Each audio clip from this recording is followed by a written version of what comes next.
Hello friends, welcome to crazy G K trick. दोस्तों, आज के वीडियो लेक्चर में हम हमारी 10 क्वेश्चन सीरीज को आगे बढ़ाएंगे और इंडियन ज्योग्राफी के अंतर्गत जो हमारी ये पूरी सीरीज चल रही है, इसके अंतर्गत हिमालय पर्वत श्रृंखला को हम देख रहे थे और इसके अंतर्गत ये हमारा थर्ड पार्ट होगा। इसके पहले ऑलरेडी हिमालय के हमारे 2 पार्ट आ चुके हैं। तो आगे आज हम मुख्यतः हिमालय के जो पासिस हैं या फिर दर्रे हैं, इनके 10 क्वेश्चन को डिस्कस करेंगे। कुछ उत्तर पूर्वी पहाड़ियों के भी यहाँ पर क्वेश्चन होंगे। तो आज ये हिमालय वाली सीरीज हम यहाँ पर कंप्लीट करेंगे 10 क्वेश्चन की। ठीक है, तो चलिए सीधे चलते हैं हम पहले क्वेश्चन की ओर। इसके अलावा जो ये हमारी सीरीज है बच्चों, जितने भी आपके कॉम्पिटिटिव एग्जाम्स होते हैं, सभी एग्जाम्स के लिए यहाँ पर बेनिफिशियल है और इन 10 क्वेश्चन के थ्रू हम यहाँ पर आपका एक प्रकार से रिवीजन करवा रहे हैं। ठीक है, तो चलिए पहला क्वेश्चन देखते हैं और आप वीडियो को अंत तक जरूर देखिए। पहला क्वेश्चन है, जम्मू से श्रीनगर को जोड़ता है, तो जम्मू और श्रीनगर को कौन सा पास जोड़ता है या फिर कौन सा दर्रा जोड़ता है? तो काफी इंपॉर्टेंट है, कई बार यहाँ से एग्जाम में क्वेश्चन आता है। तो इस पहले ऑप्शन देख लेते हैं, बाड़ालाचा पास, जयलेपला पास, नाथुला पास या फिर बनिहाल पास। तो इसका आंसर हो जाएगा बच्चों, जो बनिहाल पास है या फिर बनिहाल दर्रा है, ये जम्मू से श्रीनगर को कनेक्ट करता है। ठीक है, काफी इंपॉर्टेंट है। इसके अलावा बाड़ालाचा दर्रे की बात करेंगे तो ये कहाँ पर है? ये हिमाचल प्रदेश राज्य में है। इसके अलावा जयलेपला और नाथुला ये कहाँ पर है? सिक्किम राज्य में ये स्थित है। सिक्किम राज्य में स्थित है। आगे भी हम इनको डिटेल में डिस्कस करेंगे। ठीक है, थोड़ा सा हम देख लेते हैं। देखिए यहाँ पर आप देखेंगे, हम बात कर रहे हैं बनिहाल दर्रे की, तो जम्मू और श्रीनगर को यहाँ पर ये दोनों आपको दिखेंगे। तो इस प्रकार से यहाँ पर आपको ये देखने को मिल जाता है दर्रा, है ना। ये पीर पंजाल रेंज है यहाँ पर, मिडिल हिमालय का। मैंने आपको बताया था लास्ट लेक्चर में कि जो मिडिल हिमालय है, मिडिल हिमालय इस प्रकार से है। पीर पंजाल रेंज है, धौलाधर रेंज है, महाभारत रेंज है। तो ऐसी छोटी छोटी रेंज में विभक्त है और पीर पंजाल रेंज में ही बनिहाल दर्रा है, जो श्रीनगर और जम्मू को आपस में कनेक्ट करता है। इस प्रकार से श्रीनगर से जम्मू को ये कनेक्ट करता है।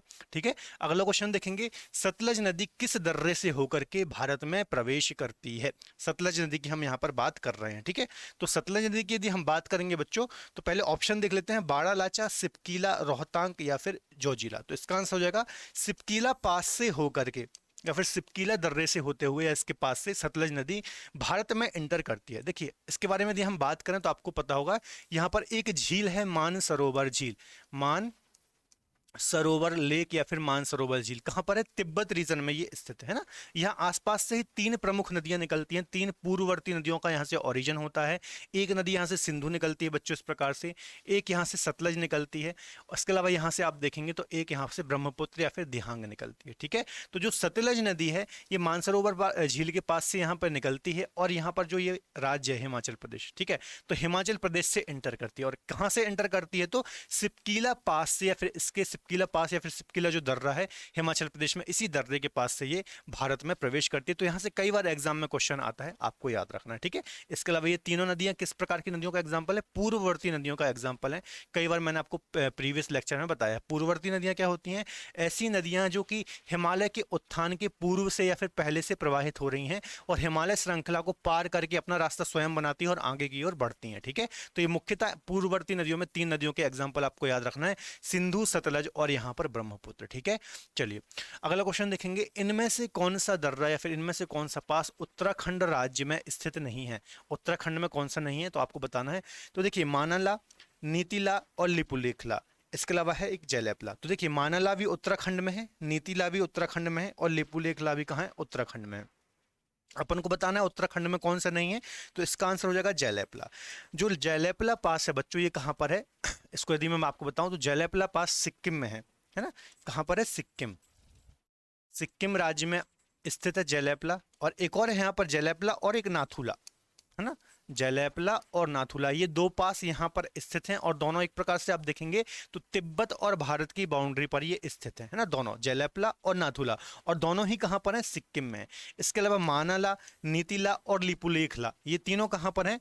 ये तीनों बच्चों उत्तराखंड राज्य के दर्रे हैं या फिर पास हैं। इसके अलावा ये भी तिब्बत और भारत के मध्य में स्थित हैं, तीनों दर्रे, आपको याद रखना है। इसके अलावा जो लिपुलेख दर्रा है, इससे होकर के ही कैलाश मानसरोवर यात्रा का आयोजन होता है। किसका?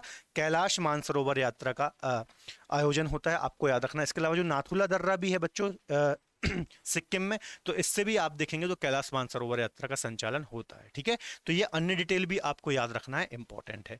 अगला क्वेश्चन देखेंगे, इनमें से कौन सा दर्रा भारत व तिब्बत के मध्य है ना। मैक्सिमम दर्रे आप देखेंगे यहाँ पर तो आपको तिब्बत और भारत के मध्य में देखने को मिलेंगे। तो इनमें से कौन सा दर्रा है आपको बताना है। तो देखिए अभी मैंने आपको बताया जयलेपला, जो कि कहाँ पर है, सिक्किम राज्य में है, बिल्कुल इनके बीच में स्थित है, तिब्बत और भारत के बीच में। नीतिला भी स्थित है भारत और तिब्बत के बीच में। नाथुला भी स्थित है भारत और तिब्बत के बीच में, ये हमने अभी डिस्कस कर लिए। इसके अलावा जो बॉमडिला है ये कहाँ पर है, ये अरुणाचल प्रदेश राज्य में स्थित है, नॉर्थ ईस्ट का एक राज्य है अरुणाचल प्रदेश, आप देखेंगे उत्तर पूर्वी राज्यों में। तो ये भी आप देखेंगे तो ये भी भारत और तिब्बत के मध्य में स्थित है। तवांग घाटी आपने देखा होगा, जो कि अरुणाचल प्रदेश या फिर भारत और चीन के मध्य में विवाद है ना, तवांग घाटी वाला रीजन है। तो तवांग घाटी को ही तिब्बत रीजन से ये कनेक्ट करता है, बॉमडीला यहाँ पर आपको याद रखना है। इसके अलावा जो दिफू दर्रा है, ये भारत और तिब्बत के मध्य में नहीं है, आपको याद रखना है। दिफू दर्रा जो है बच्चों, ये है तो अरुणाचल प्रदेश में, लेकिन ये भारत को म्यांमार से कनेक्ट करता है दिफू दर्रा। तो ये चारों तो सही हो जाएंगे, तो इसका आंसर हो जाएगा 1 2 3 4, सी आंसर इसका सही हो जाएगा। ये चारों दर्रे भारत और तिब्बत के मध्य में हैं, लेकिन जो दिफू दर्रा है भारत और म्यांमार के मध्य में स्थित है, आपको याद रखना है। व्यापारिक दृष्टिकोण से काफी महत्वपूर्ण है, भारत और म्यांमार के मध्य में, ठीक है। तो याद रखना है, जयलेपला, नीतिला, नाथुला, बॉमडीला, चारों जो दर्रे हैं बच्चों किसके बीच में, भारत और तिब्बत के मध्य में स्थित है, ठीक है। एक बार और बता देता हूं, नाथुला, जयलेपला ये कहां पर है, ये सिक्किम में है। माना, नीति और लिपुलेख, माना, नीति और लिपुलेख, देखिए ला का मतलब आप देखेंगे मैक्सिमम दर्रों के बीच में ला लगा होता है, जयलेपला, नीति, ला ला। तो ये जो ला का मतलब होता है ना बच्चों, इसका मतलब भी क्या होता है, दर्रा ही होता है ना।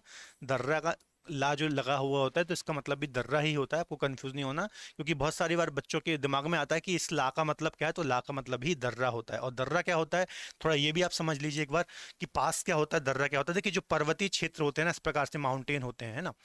तो यदि किसी माउंटेन को क्रॉस करके, मान लीजिए ये माउंटेन है ना, यहाँ पर यदि मैं इस प्रकार से माउंटेन बना दूं, इस प्रकार से, है ना, आपको इस साइड से इस साइड माउंटेन को क्रॉस करके जाना है ना, तो पर्वतों के बीच में एक प्राकृतिक मार्ग होता है ना, प्राकृतिक मार्ग होता है जहां पर आप पर्वत को क्रॉस कर सकते हैं। अब ये दर्रे बनते कैसे हैं, पहली बात तो ये प्राकृतिक रूप से होते हैं, उनको हम दर्रे बोलते हैं, फिर बनते हैं। अब ऐसा हो सकता है कि प्राचीन काल में वहां पर कोई नदी बह रही हो, है ना, और नदी क्या होती है, पर्वतीय क्षेत्र में जब बहती है तो पर्वतों को काटती है और अपना रास्ता स्वयं बनाती है ना।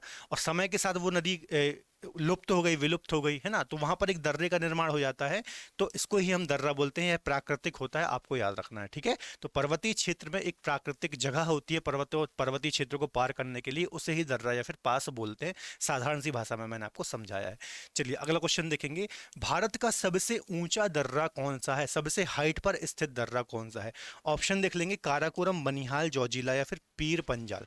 तो इसका आंसर हो जाएगा बच्चों काराकोरम जो पास है या फिर काराकोरम दर्रा है, भारत का सबसे ऊंचाई पर स्थित दर्रा है या फिर सबसे हाइट पर स्थित पास है, आपको याद रखना है। यहाँ से कई बार एग्जाम में क्वेश्चन आता है ना। इसके अलावा बनिहाल को हमने डिस्कस कर लिया, जोजिला को डिस्कस कर लिया। इसके अलावा जो पीर पंजाल है, ये पीर पंजाल श्रेणी भी है और यहाँ पर पीर पंजाल एक दर्रा भी है, आपको याद रखना है, जो कि किसको जोड़ता है, पीर पंजाल दर्रा भी आप देखेंगे तो श्रीनगर और जम्मू को ये आपस में कनेक्ट करता है, आपको याद रखना है। और बनिहाल भी किसको कनेक्ट करता है, इन दोनों को ही करता है, लेकिन पीर पंजाल दर्रा वर्तमान में बंद कर दिया गया है, ठीक है, आपको याद रखना है। इनके बारे में हमने डिस्कस कर ही लिया।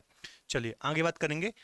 इसके अलावा थोड़ा सा हम इसकी डिटेल देख लेते हैं। जो ये काराकोरम दर्रा है, काराकोरम दर्रा देखेंगे ना आप, तो बच्चों यहाँ पर काराकोरम श्रेणी है या फिर काराकोरम रेंज है। मैंने आपको बताया था, ट्रांस हिमालय पढ़ाया है मैंने आपको इसी 10 क्वेश्चन में। तो ट्रांस हिमालय में 3 रेंज आती हैं, काराकोरम, लद्दाख और जास्कर, एक दूसरे के समांतर ये फिर पैरेलल हैं। तो जो सबसे पहले वाली श्रृंखला है इसको हम बोलते हैं काराकोरम रेंज, यहाँ पर है। तो इसी काराकोरम रेंज में ये काराकोरम पास है, यहाँ पर है ना, यहाँ पर इस रीजन में ये स्थित है, ठीक है। तो ये किसको कनेक्ट कर रहा है बच्चों, आप बताओ, ये पूरा लद्दाख वाला रीजन है ना। तो लद्दाख क्षेत्र को, ये जो चाइना का ये क्षेत्र है, इसको हम क्या बोलते हैं, इसको हम बोलते हैं यारकंद क्षेत्र। क्या बोलते हैं इसको, इसको हम यारकंद क्षेत्र बोलते हैं। तो लद्दाख रीजन को यारकंद क्षेत्र से या फिर लेह शहर और जो ये तारिम द्रोणी होती है यारकंद क्षेत्र की, इसको ये आपस में कनेक्ट करता है और भारत का सबसे ऊंचाई पर स्थित दर्रा है, आपको याद रखना है। कहाँ पर है, एक बार और मैं आपको लोकेशन बताऊंगा। यहाँ पर इस रीजन में ये दर्रा स्थित है ना, ये लद्दाख रीजन हो गया, यहाँ पर ही आपको लेह मिल जाएगा और यहाँ पर ये यारकंद रीजन है, जो कि लद्दाख या फिर चीन के अंतर्गत ये आता है, आपको याद रखना, चीन के अंतर्गत ये आता है क्षेत्र, आपको याद रखना, ठीक है। सबसे ऊंचा है। इसके अलावा प्राचीन काल में ये व्यापारिक मार्ग भी था, है ना। यहाँ पर आप लोकेशन देख सकते हैं, ये काराकोरम दर्रा है, यहाँ पर आपको ये लेह मिल जाएगा और ये पूरा यारकंद क्षेत्र है ना। ये देखिए, ये पूरा यारकंद चाइना का क्षेत्र है, ये हमारा लेह लद्दाख वाला रीजन है और यहाँ पर ये काराकोरम पास है, ठीक है। यहाँ पर आप, मैंने मैप भी डाला है, आप देख सकते हैं, ठीक है, ये काराकोरम पास है। चलिए आगे देखेंगे। अगले क्वेश्चन को डिस्कस करने से पहले थोड़ा सा मैं आपको अपडेट देना चाहूंगा। हमारा एसएससी का टारगेट बैच लाइव है 2022 का। तो यदि आप एसएससी की प्रिपरेशन कर रहे हैं तो आप हमारे बैच को ज्वाइन कर सकते हैं। जितनी भी हमारी एक्सपर्ट फैकल्टी है आपको वहां पर टीच करेगी, गाइड करेगी, है ना।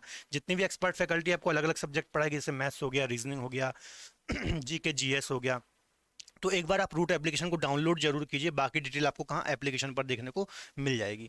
इसके अलावा यदि आप DSSSC कोड अप्लाई करेंगे तो आपको एडिशनल एक्स्ट्रा 500 रुपये का डिस्काउंट देखने को मिलेगा। तो आप कोड यूज़ करना ना भूलें, DSSSC ये कोड है हमारा, ठीक है। इसके अलावा यदि आप मुझसे ज्योग्राफी पढ़ना चाहते हैं तो रूट एप्लीकेशन पर मेरा बैच लाइव है, वहाँ पर मैं वर्ल्ड ज्योग्राफी, इंडियन ज्योग्राफी आपको इंटरेस्टिंग तरीके से पढ़ा रहा हूँ। तो यदि आप मुझसे इंडिविजुअल ज्योग्राफी पढ़ना चाहते हैं, इसके कॉन्सेप्ट क्लियर करना चाहते हैं, तो रूट एप्लीकेशन पर इंडिविजुअल मुझसे ज्योग्राफी भी पढ़ सकते हैं, ठीक है। इसके अलावा अन्य सब्जेक्ट भी वहाँ पर आप इंडिविजुअल पढ़ सकते हैं। ज्योग्राफी हो गया, अर्थमेटिक मैथ्स हो गया, पॉलिटी हो गया, साइंस हो गया, हिस्ट्री हो गया। तो सारे बैच आप सारे एक्सपर्ट फैकल्टी से, एक्सपर्ट टीचर से आप पढ़ सकते हैं। डिटेल आपको एप्लीकेशन पर मिल जाएगी। एप्लीकेशन आपको डाउनलोड करना है, डाउनलोड की लिंक आपको डिस्क्रिप्शन बॉक्स में मिल जाएगी। तो प्ले स्टोर से आप एप्लीकेशन डाउनलोड कीजिए और बाकी डिटेल आप वहाँ पर देख सकते हैं। चलिए अगला क्वेश्चन देखेंगे। अगला क्वेश्चन है, किस दर्रे से होकर ब्रह्मपुत्र नदी भारत में प्रवेश करती है। अभी हमने सतलज को डिस्कस किया था, अब हम ब्रह्मपुत्र को देख लेते हैं। तो ब्रह्मपुत्र नदी ऑलरेडी मैंने आपको पढ़ाई भी है, तो यदि आपने नहीं देखा है मेरा वो लेक्चर तो आप देख सकते हैं geography wise Dinesh Sahu playlist में जाकर के आप देख सकते हैं, वहां पर आपको मिल जाएगी, ठीक है। तो ऑप्शन देख लेते हैं, यांगया, बॉमडिला, दिफू और तुजू। तो इसका आंसर हो जाएगा बच्चों यांगयाप दर्रे से होकर के जो ब्रह्मपुत्र नदी है ये भारत में प्रवेश करती है। यहाँ पर यदि मैं आपको नॉर्थ ईस्ट का मैप बताऊं तो यहाँ से आपको पता होगा, यहाँ कहीं से ये ब्रह्मपुत्र नदी निकलती है, इस प्रकार से पैरेलल चलती है हिमालय की। ये एक मिनट रुकना, देखिए यहाँ पर मानसरोवर लेक है, यहाँ पर होगी। तो यहाँ से इस प्रकार से ये निकलती है ब्रह्मपुत्र नदी, और इस प्रकार से अरुणाचल प्रदेश से एंटर करती है असम होते हुए, फिर ये यहाँ पश्चिम बंगाल बोल रहा हूँ, सॉरी, बांग्लादेश एंटर कर जाती है, ठीक है। तो यहाँ पर जब ये अरुणाचल प्रदेश में एंटर करती है तो किस दर्रे से करती है, यांगयाप दर्रे से ये एंटर करती है, आपको याद रखना है, ठीक है। इसके अलावा जो पूरी ब्रह्मपुत्र नदी है बच्चों, बहुत एक सेपरेट लेक्चर इसको पे मैंने डिटेल में बनाया है, तो आप हमारे ज्योग्राफी वाले साहू सर की जो प्लेलिस्ट है वहाँ पर जाकर देख सकते हैं, आपको डिटेल में लेक्चर मिल जाएगा, सारी चीज़ें आपको अच्छे से क्लियर हो जाएंगे, ठीक है। तो ये आपको याद रखना है। इसके अलावा बॉमडिला भी यहाँ पर ही है, आप देखेंगे तो बॉमडिला दर्रा भी आपको अरुणाचल प्रदेश में ही मिल जाएगा। दिफू भी अरुणाचल प्रदेश राज्य में ही है, लेकिन ये म्यांमार और किसके मध्य में है, इंडिया के मध्य में है। और बॉमडिला जो तिब्बत है और इंडिया है इसके मध्य में है, आपको याद रखना। इसके अलावा जो तुजू है ये कहाँ पर है, ये मणिपुर में है। यहाँ आप नीचे मणिपुर देखेंगे तो मणिपुर में आपको देखने को मिलेगा भारत और म्यांमार के मध्य में, ठीक है। तो ये अन्य दर्रे भी आपको याद रखना है, इंपॉर्टेंट है। अगला क्वेश्चन देख लेते हैं, कौन सा दर्रा भारत व म्यांमार के मध्य है। अभी मैंने आपको बताया वही वाला क्वेश्चन आ गया। तो दिफू भारत और म्यांमार के मध्य में है, दिफू, बॉमडिला, जेलेपला या फिर नाथुला। तो देखिए बॉमडिला अभी मैंने बताया अरुणाचल प्रदेश में, भारत और तिब्बत के मध्य में। नाथुला और जेलेपला ये दोनों कहाँ पर है, ये सिक्किम राज्य में है, दोनों भारत और तिब्बत के मध्य में, ठीक है। लेकिन दिफू दर्रा जो बच्चों जो दिफू दर्रा है ये कहाँ पर है, ये अरुणाचल प्रदेश राज्य में है और किसके मध्य में है, इंडिया और म्यांमार के मध्य में है। तो ये बात भी आपको याद रखना है, कैसे भी यहाँ से घुमा के क्वेश्चन पूछ सकता है, आपको बस क्लियर रहना कि कौन सा दर्रा कहाँ है, किन किन देशों के मध्य में, किस राज्य में है, ठीक है। यहाँ से इस प्रकार के क्वेश्चन ही आपको एग्जाम में देखने को मिलते हैं। चलिए यहाँ पर देखेंगे आप दिफू दर्रा, यहाँ पर आप देखेंगे तो म्यांमार है, ये है ना, ये क्या है, म्यांमार है। तो यहाँ पर आपको देखने को मिल जाएगा ये दर्रा, ठीक है। चलिए दिफू। अगला क्वेश्चन देखेंगे, इनमें से कौन सी पहाड़ी अरुणाचल प्रदेश में स्थित है। इनमें से कौन सी पहाड़ी अरुणाचल प्रदेश राज्य में स्थित है, दफला, लेमाटोल, नागा या फिर मिसमी। तो बच्चों जो डफला और मिसमी पहाड़ियां हैं ना, ये कहाँ पर हैं, ये अरुणाचल प्रदेश राज्य में स्थित हैं, ठीक है। ये बात आपको याद रखना है। तो इसका आंसर हो जाएगा 1 और 4, है ना, 1 और 4 सी आंसर इसका हो जाएगा। डफला और मिसमी ये पहाड़ियां कहाँ पर हैं, अरुणाचल प्रदेश राज्य में स्थित हैं। इसके अलावा कुछ अन्य पहाड़ियां भी हैं, क्योंकि नॉर्थ ईस्ट से बच्चों जो क्वेश्चन आते हैं ना, ये पहाड़ियों से ही आते हैं कि कौन सी पहाड़ी कहाँ है, किस राज्य में, यहाँ से अक्सर ऐसे ही क्वेश्चन आते हैं, तो आपको याद रखना। तो कुछ देख लेते हैं हम पहाड़ियों से। अरुणाचल प्रदेश में देखेंगे पटकई बूम पहाड़ियाँ हैं, नागालैंड में नागा हिल्स हैं, मणिपुर में लेमाटोल पहाड़ियाँ हैं जो ऑप्शन में भी था, मिजोरम में मिजो हिल्स हैं। इसके अलावा डफला, मिरी, अहोर, मिश्मी ये प्रमुख पहाड़ पहाड़ियां हैं, यहाँ से कई बार एग्जाम में क्वेश्चन पूछे जाते हैं। ये सारी कहाँ पर हैं? ये सारी अरुणाचल प्रदेश राज्य में स्थित हैं। इसके अलावा वराइल की पहाड़ियां कहाँ हैं? तो असम राज्य में, ठीक है। इसके अलावा और भी हैं, मैंने यहाँ पर कुछ कुछ इंपॉर्टेंट बताई हैं जहाँ से एग्जाम में अक्सर क्वेश्चन आते हैं, है ना। गारो खासी जयंती की पहाड़ियां मेघालय में है। तो ये सारी पहाड़ियां आपको याद रखना है, इंपॉर्टेंट है, यहाँ से कई बार एग्जाम में भी क्वेश्चन पूछे जाते हैं, ठीक है।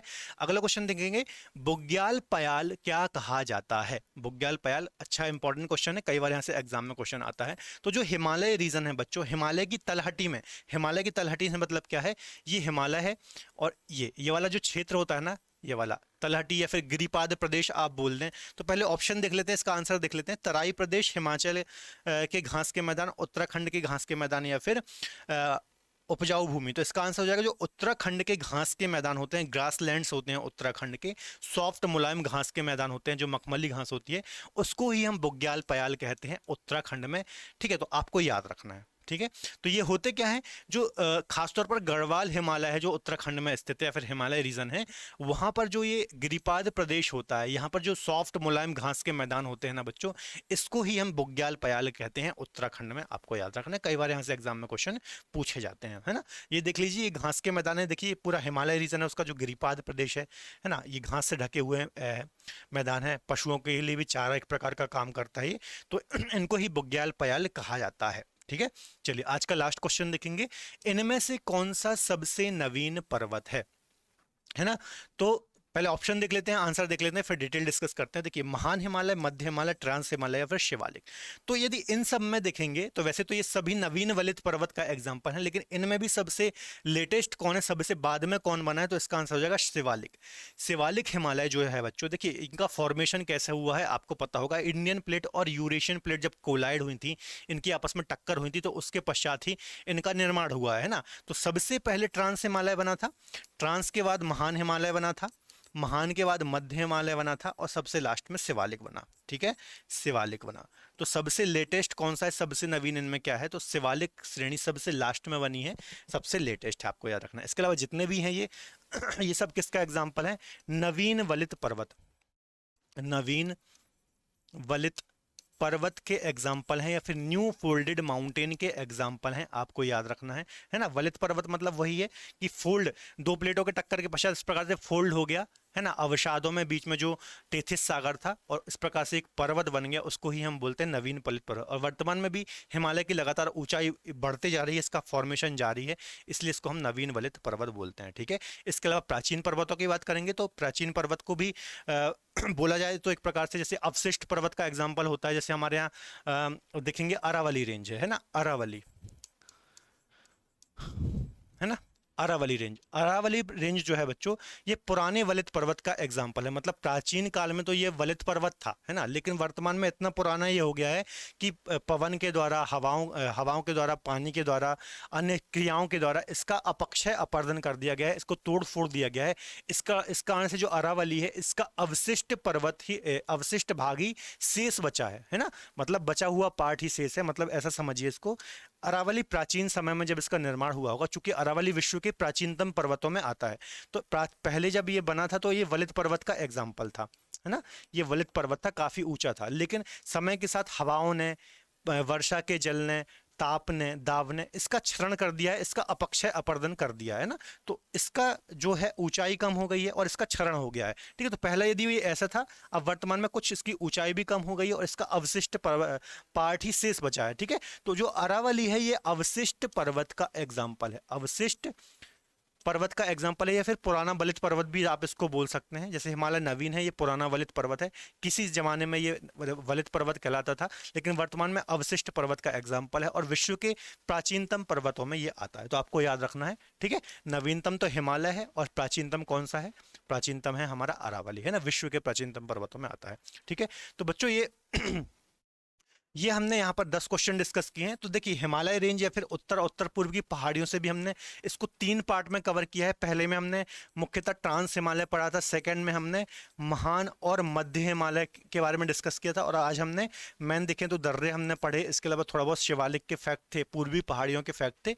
तो ये हिमालय वाला रीजन में हमने यहाँ पर 30 क्वेश्चन डिस्कस किए, और इन 30 क्वेश्चन से करीब आपके 150-200 फैक्ट आराम से कवर हो गए होंगे, ठीक है। और इंपॉर्टेंट चीज़ें जो एग्जाम में आती हैं वो बहुत अच्छे चीज़ें आपकी कवर हो गई होंगी। ठीक है, तो अगला लेक्चर बहुत जल्दी आएगा हमारा 10 क्वेश्चन सीरीज का, और आगे हम उत्तर का विशाल मैदान या फिर द ग्रेट नदर्न प्लेन्स है उनके बारे में क्वेश्चन डिस्कस करेंगे, और उसको हम क्वेश्चन के थ्रू पूरा रिवीजन करेंगे। ठीक है, तो आपको आज का वीडियो लेक्चर पसंद आए तो प्लीज़ वीडियो को लाइक करें। इसके अलावा यदि आप मुझसे ज्योग्राफी पढ़ना चाहते हैं तो रूट एप्लीकेशन पर मेरा बैच लाइव है, वहाँ पर आप मुझसे ज्योग्राफी पढ़ सकते हैं। ठीक है, वीडियो पसंद आए तो दोस्तों के साथ शेयर करें और लाइक करना ना भूलें। मिलेंगे अगले बेहतर लेक्चर में, तब तक के लिए धन्यवाद, अपना ख्याल रखें, जय हिंद।